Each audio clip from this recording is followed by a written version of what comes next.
No niin, nyt ollaan täällä Minimonissa. Me ollaan siis Vaasassa. Niin, Vaasassa. No niin, nyt mennään herkkuosastolle. Sipsivalikoima. Kori tarvitaan. Tässä on karkkivalikoima, jos näkee. Ja irtokarkit. Tämmönen pyörillä. Niin. Semmonen. Sit 2 tämmöstä. Me vaihdettiin tommoseen toiseen, koska niin omena on huono maku tän mielestä, joka ostaa tän. Just napsu. Niin, siihen.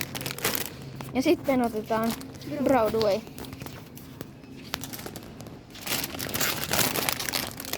No niin, tässä on tämmönen meidän ostoskori nytte. Joo, toi. Joo. Ja sitten tämmönen otetaan. Ja sitten tämmöset. Sitten mä otan tämmösen ite. Ne on niin hyvin. Sitten tämmöset. Otetaan nyt vaikka molemmille yhden. Joo, se on parempi. Sitten yksi tämmönen. Ja sieltä löytyy juice drop. Otetaan semmonen myös. Hedelmäkin mukaan. Joo. Se on tosi hyvin. Ja sitten mä taidan ottaa myös täältä tämmösen juicy dropin. Kyllä. Ja semmonen.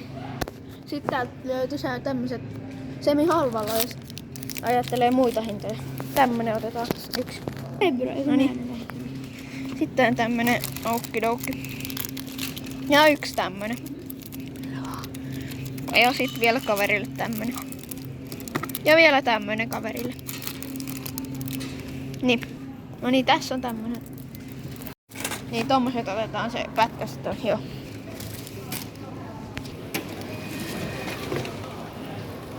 Otetaan nyt aika liikakorttia, varmaan tämmönen 3.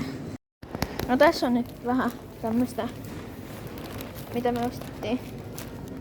Vielä juomaa puuttuu. Nämä herkut on siis NHL-matsia varten, joka on kello 3 yöllä. Joten nähdään silloin.